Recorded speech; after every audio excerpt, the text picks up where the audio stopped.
নমস্কার, আমি মিঠুর ঘরকন্যায় সবাইকে স্বাগত। সবাইকে সুপ্রভাত জানিয়ে রবিবারের ব্লগটা নিয়ে চলে আসলাম। সকালবেলা উঠে দেখো রেডি হয়ে গেছি। আজকে একটু যাচ্ছি দিদির বাড়িতে। পরপর 3 দিন ছুটি ছিল, আর ছেলের পরীক্ষাও হয়ে গেছে, মনে হচ্ছিল কোথাও যায়।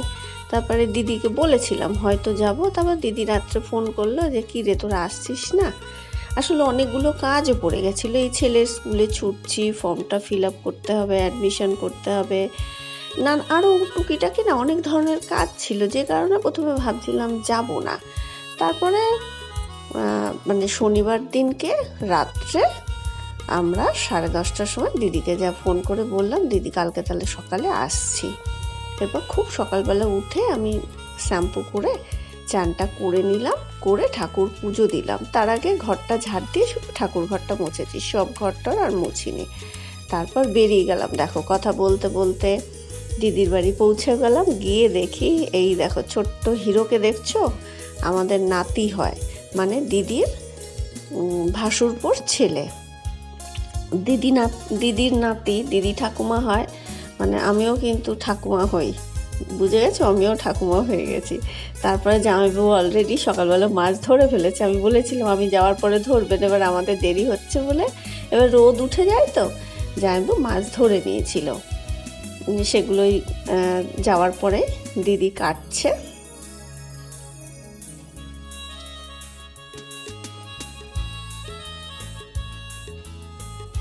তারপরে আমরা বসে একটুখানি গল্প টল্প করলাম জামাইবাবুর সাথে। তারপর দিদি দেখো মাছ কেটে এনেছে, তাই আমি বললাম দে আমি রান্না করি। আমি শাড়িটা চেঞ্জ করে হাত পা ধুয়ে নিলাম, নিয়ে তারপরে রান্না বসিয়ে দিলাম। মাছের ঝোল হবে, মাংস হবে, দিদি শাকটা করে রেখেছে। তা আমি বললাম দে মাছের ঝোলটা আমি করিস, মাংসটা তুই করিস, যেহেতু চিকেন আমার খেতেও ভালো লাগে না, এখন রান্না করতেও ভালো লাগে না। তারপরে যে আমি যে কুলের আচারটা কালকে বানিয়েছিলাম নিয়ে গেছিলাম, জামাইবাবুকে দিলাম। আমি বললাম জামাইবাবু হচ্ছে, জামাইবাবু আবার টক জাতীয় জিনিস খেতে ভালোবাসে, তা বসে বসে খেলো। তারপর এই দেখো এটা হচ্ছে জাল, দিদিরা মানে দিদিদের পুকুরে মাছ ধরার জন্যই কিনে এনেছে জামাইবাবু। এই জালটা যখন দেখছিলাম না, আমার দাদুর কথা খুব মনে পড়ছিল, আমার মামার বাড়ির দাদুর কথা আর কি। এবার মামার বাড়িতে যখন যেতাম আমার দাদুও জাল বুনতে পারতো, সাদা সুতো দিয়ে বুনতো। এটা তো দেখছি কালো কালো কালো জাল। আর এই যে লোহার এগুলো থাকে না, ওই দাদু যখন জাল বুনতো বসে বসে, আর দাদুর পাশে বসে জিজ্ঞাসা করতাম, আর চেষ্টা করতাম মানে ওই দাদু যে কাঠিটা জাল বোনার যে লম্বা লম্বা কাঠি হয় সেটা ঘুরিয়ে ঘুরিয়ে তো জালটা বুনতো। চেষ্টা করতাম যে কি করে বুনছে, কিন্তু কোনোদিন না বুঝতে পারতাম না কি করে বুনছে। আর ওই যে জালের মধ্যে লোহার যেগুলো থাকে না, গোল ঠিক না একটু লম্বা লম্বা, ওগুলো জিজ্ঞাসা করতাম দাদু এগুলো কি, এগুলো কেন থাকে। তা আজকে জালটা যখন দেখলাম সত্যি বলছি আমার দাদুর কথা খুব মনে পড়ছিল। মামার বাড়ির দাদু দিদাকে খুব মিস করি মাঝে মাঝে, বিশেষ করে যখন পুরনো স্মৃতিতে মানে পুরনো স্মৃতির কিছু দেখি না, তখন আরও বেশি করে মনে পড়ে।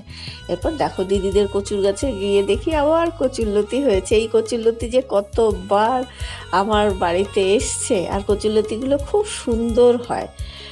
তারপরে আমি মাছের ঝোলটা করে, দিদি মাংস টাংস মাখিয়েই রেখেছিল, তা আমি ও খানিকটা করছিল, তা ওর চান হয়নি বলে আমি বললাম যা তুই, আমিও মাংসটা করে নিচ্ছি, তুই চানটা করে নে, আবার পুজোটা দেবে। তা আমিও মাংসটা করে নিলাম, ওই করছিল, মেখে টেকে সব রেখেছিল, তা কিছুটা বাকি ছিল। আমি যে যা তুই চানটা করে পুজোটা দিয়ে নে, আমি করে নিচ্ছি।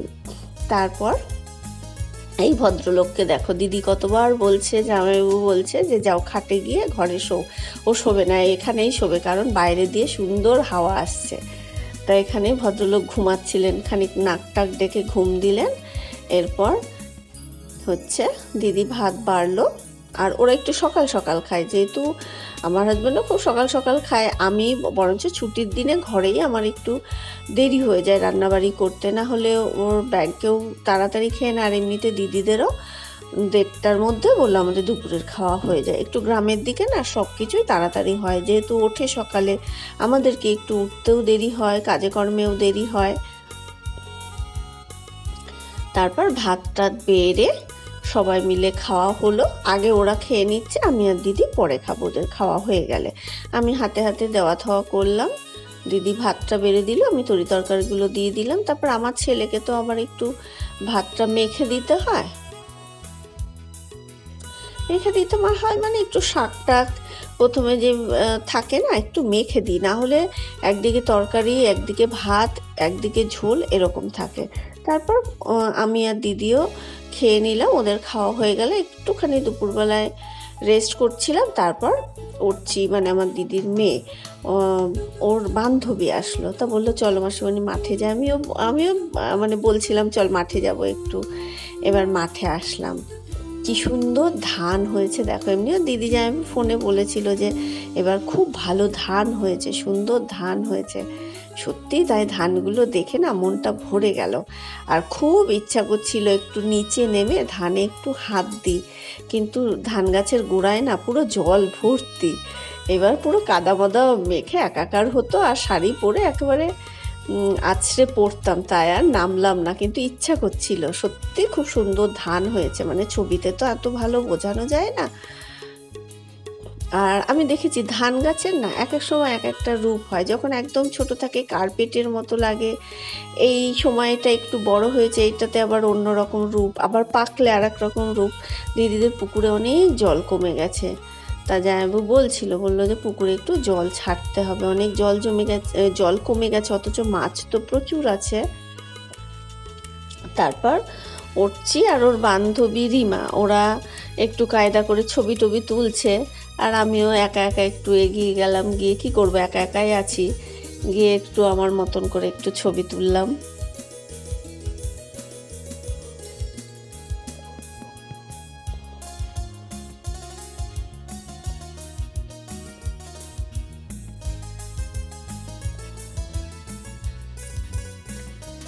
আমার এই বিকালের সময়টা না খুব ভালো লাগে, মানে কি বলবো, সূর্যাস্তের খানিকটা আগ দিয়ে যেন মানে সূর্যের কি বলবো একটা অন্যরকম রূপ থাকে, খুব ভালো লাগে এই সময়টা। তো আর এই সময়টা আমি দেখেছি ছবি না খুব সুন্দর হয়, তুমি যেমনই দেখতে হও না কেন ছবি খুব সুন্দর আসে, আমিও সেটা লক্ষ্য করেছি। যারা তোমরা এরকম সময় ছবি তুলেছো তারাও লক্ষ্য করবে ছবিটা বেশ সুন্দর ছবি হয়। আর এরকম যদি সবুজ থাকে তাহলে তো কথাই নেই, কোথায় যাবে ভালো ছবি না উঠে বলো। ওই দেখো উঠছি, আর রিমা আমার পিছনে আছে ওরা। আর এই যে দেখো জামা দিয়ে এগুলোকে কাকতারুয়া বানিয়েছে, মানে পাখিতে এসে আমি জানি না কেন করেছে কাকতারুয়া, দেখলাম আমার না জিজ্ঞাসা করতে মনে ছিল না যে কাকতারুয়া কেন করা আছে। ধান খেতে মা পুকুরে করা থাকে জানিস, ওই প্লাস্টিক বেঁধে দেয়, কারণ হচ্ছে বকে সারসে এসে না মাছ তুলে তুলে খায়, কিন্তু ধান খেতে কেন জানতাম না।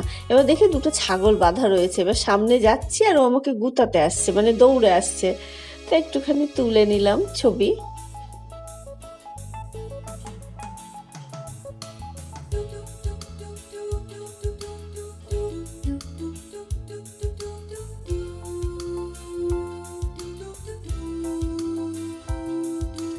তারপর দেখো দিদিদের পুকুর পাড়ে এখন দু একটা রয়েছে, কয়েকটা বাঁধাকপি রয়েছে, অনেক হয়েছিল, ব্রকলি হয়েছিল, খাওয়া হয়ে গেছে, আর পুঁই মিচুরি খানিকটা রয়েছে।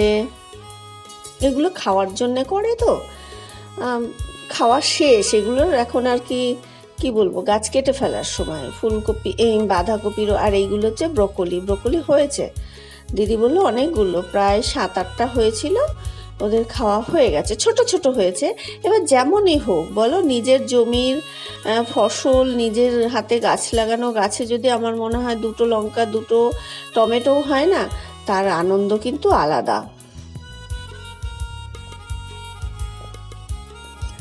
এরপর আমি কি করব, কোনো মানে মোবাইলটা রাখার জন্য কোনো স্ট্যান্ডও নিয়ে যাইনি। এবার ওই এটা ওটা দিয়ে টাটকাটি দিয়ে একটুখানি ঠেকনা দিয়ে দেখো একটু এদিক ওদিক করে কি করব, আমি তো অত কায়দা পারিও না, রিলও পারি না, তাই বড় ভিডিওর মধ্যে একটুখানি এদিক ওদিক করে ঘুরে বেড়ালাম ফোনটাকে এদিক ওদিক রেখে। তারপরে অর্চিটা এখনও রয়েছে, আমি বলছি তোরা থাক আমি যাই, মানে তখন প্রচণ্ড ঘুম পাচ্ছে, কারণ খুব সকালে উঠেছি, দুপুরে ঘুম হয়নি, আর মানে হাই উঠছে খুব। তারপরে বাড়ি চলে আসলাম। এরপর দেখো সন্ধ্যেবেলায় চাটা খাওয়া হলো। এরপর দেখো এই চুলটা এসছে কালকে দোল খেলার জন্য। এবার সবাই একবার করে মাথায় পড়ছে, আমিও পরলাম, বেশ ভালোই লাগছে, নিজেকে একটু অন্যরকম লাগছে। আমাদের ফ্ল্যাটের সামনের বৌদি বলে যে মিঠু একটু চেঞ্জ করো, একটু চুলটা কাটো, একটু অন্যরকম ড্রেস পরো। আমি মনে হচ্ছিল বৌদিকে এরকম চুল পরে দেখিয়ে বলি যে বৌদি কীরকম লাগছে বলো তো, আমাকে একটু অন্যরকম লাগছে না? তারপর ওর মেসোমশাইকেও পরিয়ে দিল। এবার মেসোমশাই খানিক মজা করলো আমার সঙ্গে। তাহলে আজকের মতো ভিডিওটা এখানেই শেষ করছি। কেমন লাগলো প্লিজ একটু কমেন্ট করে জানিও। ভালো লাগলে ভিডিওটা লাইক করে আমার চ্যানেলটা সাবস্ক্রাইব করে দিও। যারা সাবস্ক্রাইব লাইক কমেন্ট করছো অসংখ্য ধন্যবাদ। খুব ভালো থেকো, সুস্থ থেকো, টাটা।